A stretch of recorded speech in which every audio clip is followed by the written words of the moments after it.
near a great forest there lived a poor woodcutter and his wife and his 2 children. The boy's name was Hansel, and the girl's Gretel.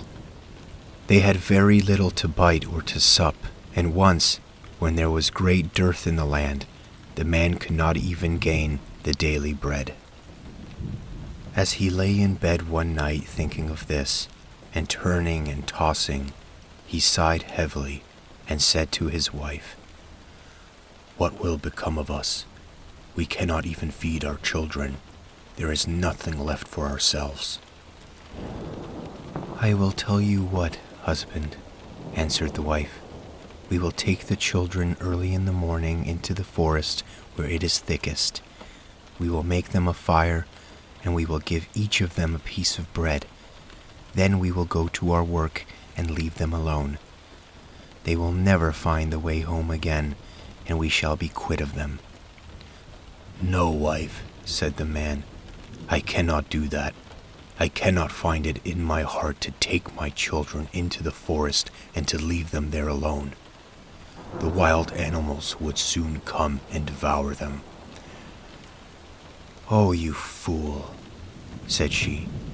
"Then we will all 4 starve, and you had better get the coffins ready." And she left him no peace until he consented. "But I really pity the poor children," said the man. The 2 children had not been able to sleep for hunger and had heard what their stepmother had said to their father. Gretel wept bitterly and said to Hansel, "It is all over with us." "Do be quiet, Gretel," said Hansel, "and do not fret. I will manage something." And when the parents had gone to sleep, he got up, put on his little coat, opened the back door, and slipped out. The moon was shining brightly, and the white flints that lay in front of the house glistened like pieces of silver. Hansel stooped and filled the little pocket of his coat as full as it would hold. Then he went back again and said to Gretel, "Be easy, dear little sister, and go to sleep quietly. God will not forsake us," and laid himself down again in his bed. When the day was breaking, and before the sun had risen, the wife came and awakened the 2 children, saying, "Get up, you lazy bones. We are going into the forest to cut wood." Then she gave each of them a piece of bread and said, "That is for dinner, and you must not eat it before then, for you will get no more." Gretel carried the bread under her apron, for Hansel had his pockets full of the flints. Then they set off all together on their way to the forest. When they had gone a little way, Hansel stood still and looked back towards the house, and this he did again and again, till his father said to him, "Hansel, what are you looking at? Take care not to forget your legs." "Oh, father," said Hansel, "I am looking at my little white kitten who is sitting up on the roof to bid me goodbye." "You young fool," said the woman, "this is not your kitten, but the sunshine on the chimney pot." Of course, Hansel had not been looking at his kitten, but had been taking every now and then a flint from his pocket and dropping it on the road. When they reached the middle of the forest, the father told the children to collect wood to make a fire to keep them warm. And Hansel and Gretel gathered brushwood enough for a little mountain, and it was set on fire, and when the flame was burning quite high, the wife said, "Now lie down by the fire and rest yourselves, you children, and we will go out and cut wood, and when we are ready, we will come and fetch you."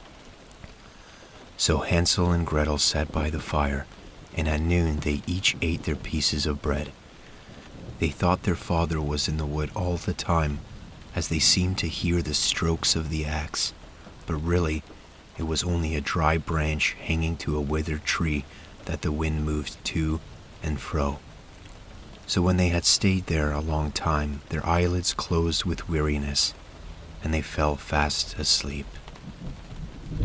When at last they woke, it was night, and Gretel began to cry and said, "How shall we ever get out of this wood?" But Hansel comforted her, saying, "Wait a little while longer, until the moon rises, and then we can easily find the way home." And when the full moon got up, Hansel took his little sister by the hand and followed the way where the flint stones shone like silver, and showed them the road.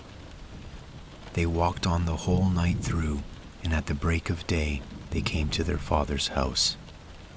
They knocked at the door, and when the wife opened it and saw it was Hansel and Gretel, she said, "You naughty children, why did you sleep so long in the wood? We thought you were never coming home again." But the father was glad, for it had gone to his heart to leave them both in the woods alone.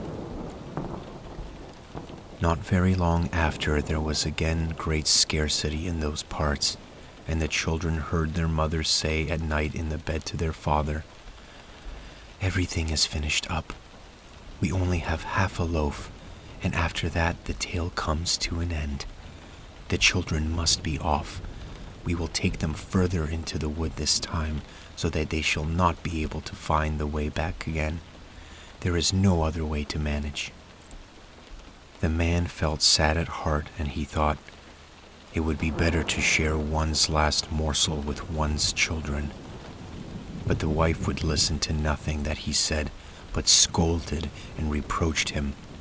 He who says A must say B too, and when a man has given in once, he has to do it a second time.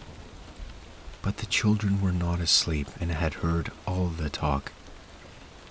When the parents had gone to sleep, Hansel got up to go out and get more flintstones, as he did before. But the wife had locked the door, and Hansel could not get out. But he comforted his little sister and said, "Don't cry, Gretel, and go to sleep quietly, and God will help us." Early the next morning, the wife came and pulled the children out of bed. She gave them each a little piece of bread, less than before. And on the way to the wood, Hansel crumbled the bread in his pocket and often stopped to throw a crumb on the ground. "Hansel, what are you stopping behind and staring for?" said the father. "I am looking at my little pigeon sitting on the roof to say goodbye to me," answered Hansel. "You fool," said the wife. "That is no pigeon, but the morning sun shining on the chimney pots." Hansel went on as before, and stewed breadcrumbs all along the road. The woman led the children far into the wood, where they had never been before in all their lives. And again there was a large fire made, and the mother said, "Sit still there, you children, and when you are tired you can go to sleep. We are going into the forest to cut wood, and in the evening, when we are ready to go home, we will come and fetch you." So when noon came, Gretel shared her bread with Hansel, who had strewn his along the road. Then they went to sleep, and the evening passed, and no one came for the poor children. When they awoke, it was dark night, and Hansel comforted his little sister and said, "Wait a little, Gretel, until the moon gets up. Then we shall be able to see the way home by the crumbs of bread that I had scattered along it." So when the moon rose, they got up, but they could find no crumbs of bread, for the birds of the woods and of the fields had come and picked them up. Hansel thought they might find the way all the same, but they could not. They went on all that night, and the next day from the morning until the evening, but they could not find the way out of the wood, and they were very hungry, for they had nothing to eat but the few berries they could pick up. And when they were so tired that they could no longer drag themselves along, they lay down under a tree and fell asleep. It was now the third morning since they had left their father's house. They were always trying to get back to it, but instead of that, they only found themselves further in the wood, and if help had not soon come, they would have starved. About noon they saw a pretty snow-white bird sitting on a bough and singing so sweetly that they had stopped to listen. And when he had finished, the bird spread his wings and flew before them, and they followed after him until they came to a little house, and the bird perched on the roof. And when they came nearer, they saw that the house was built of bread and roofed with cakes, and the window was of transparent sugar. "We will have some of this," said Hansel, "and make a fine meal. I will eat a piece of the roof, Gretel, and you can have some of the window. That will taste sweet." So Hansel reached up and broke off a bit of the roof just to see how it tasted, and Gretel stood by the window and gnawed at it.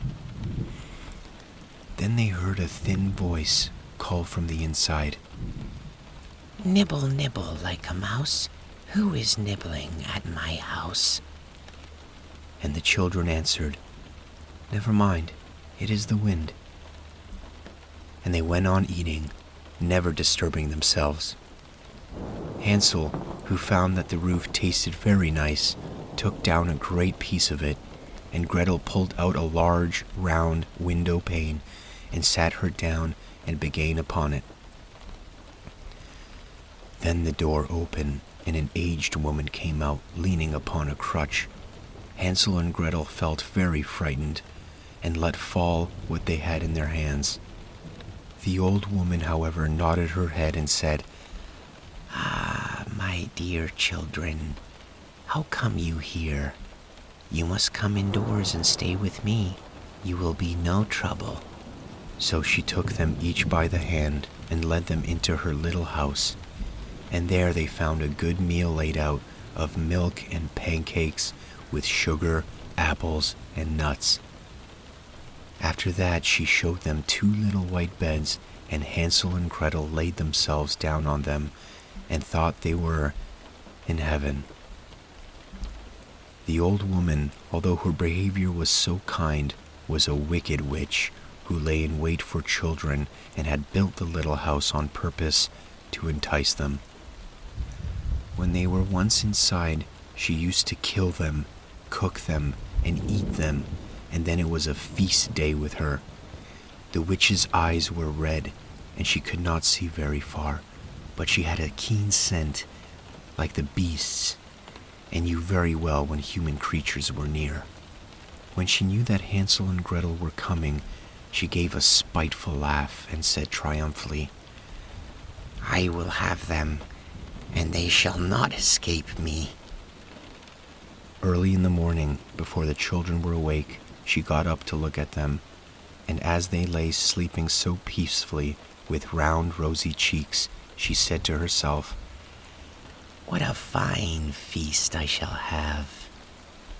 And she grasped Hansel with her withered hand and led him into a little stable and shut him up behind a grating. And call and screamed as he might, it was no good. Then she went back to Gretel and shook her, crying, "Get up, lazy bones. Fetch water and cook something nice for your brother. He is outside in the stable, and he must be fattened up. And when he is fat enough, I will eat him." Gretel began to weep bitterly, but it was no use. She had to do what that wicked witch bade her. And so the best kind of victuals was cooked for poor Hansel, while Gretel got nothing but crab shells. Each morning the old woman visited the little stable and cried, "Hansel, stretch out your finger, that I may tell if you will soon be fat enough." Hansel, however, used to hold out a little bone, and the old woman, who had weak eyes, could not see what it was, and supposing it to be Hansel's finger, wondered very much that it was not getting fatter. When 4 weeks had passed and Hansel seemed to remain so thin, she lost patience and could wait no longer. "Now then, Gretel," cried she to the little girl, "be quick and draw water. Be Hansel fat, or be he lean. Tomorrow I must kill and cook him." Oh, what a grief for the poor little sister to have to fetch water, and how the tears flowed down over her cheeks. "Dear God, pray help us," cried she. "If we had been devoured by wild beasts in the wood, at least we should have died together." "Spare me your lamentations," said the old woman.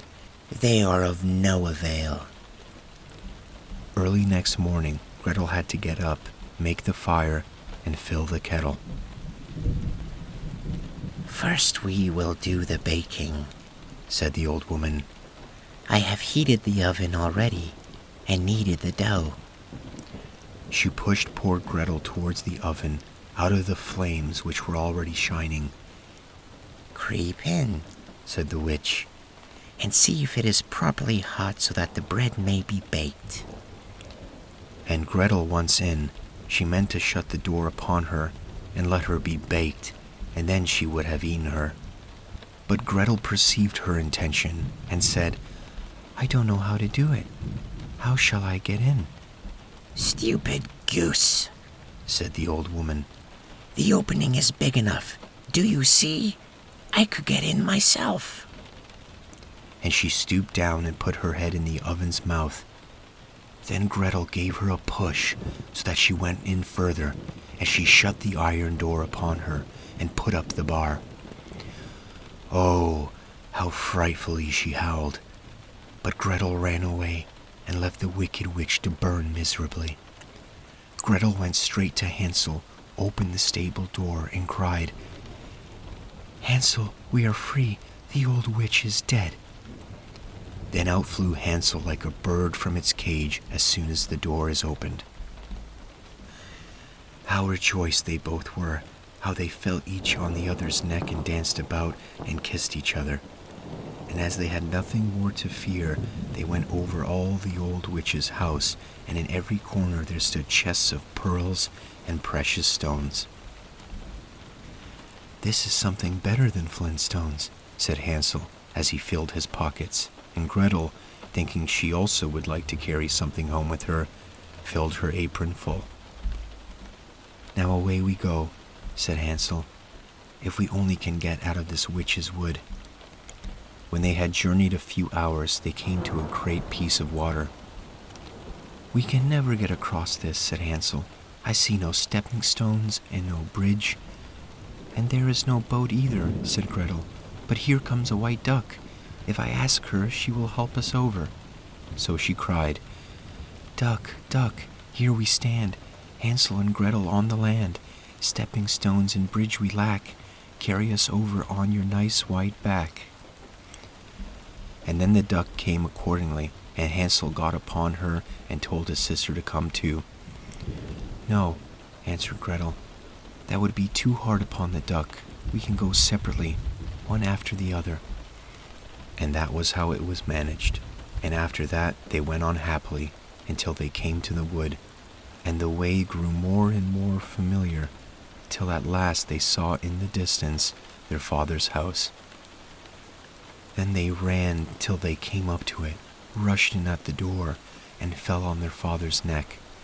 The man had not had a quiet hour since he left his children in the wood, but the wife was dead. And when Gretel opened her apron, the pearls and precious stones were scattered all over the room, and Hansel took one handful after another out of his pocket. Then was all care at an end, and they lived in great joy together. "Sing, everyone, my story is done, and look, round the house there runs a little mouse. He that can catch her before she scampers in May, make himself a fur cap out of her skin." The end.